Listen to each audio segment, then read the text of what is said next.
So one thing that might be a bit weird for people to a story that not many people know about is like the story of how you rise as a caster in League of Legends. So can you maybe go through a bit how like first of all maybe why you chose casting instead of being a player, and then afterwards you can talk a bit about like the rise you were from went from the Tilia League and then how you got your call up to NLC and then how you got it further up to the LEC.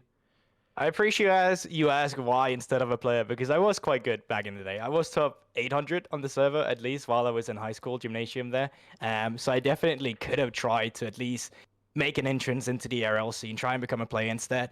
But I just quite quickly realized how much time and effort you have to invest into the game. Not to say you don't have to invest time as a caster, but as a player, we're talking scrims, like 5 scrim blocks at least, and then you have all the time you need to spend afterwards playing solo queue instead, right? So it's just your entirety of the life you have to really give up for that. And I wasn't really ready for that either. I did like going out partying. I did like going out with a weekend with friends. I did like having a girlfriend on the side. I did had other aspects of my life I really cherished that I still wanted to continue with.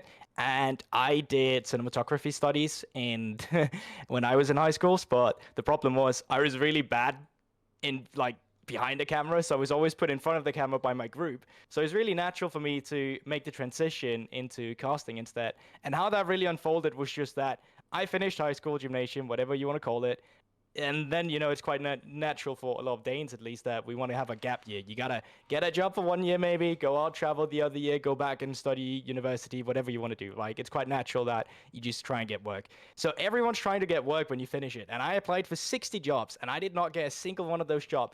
Randomly I find an ad on Facebook that's like, we're looking for casters at this little studio we built. I say studio like this because it was like 3 square meters, little net cafe area with a webcam in that we were casting from. Either way, and I got that job. That was the first job I got. I remember I got notified. I was sitting in my mom's basement, the stereotype for sure.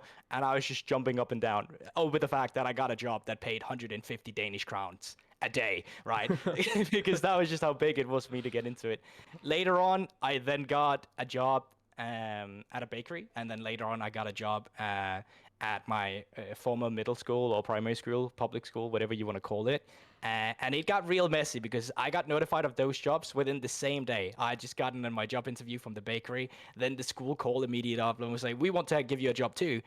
Luckily, my boss at the bakery was real nice, so I did part-time. And that ended up with me in the beginning having a schedule that was at 3 in the night, I would wake up, I would open the bakery at 4:30 in the morning at the central station, make coffee, be a little barista there.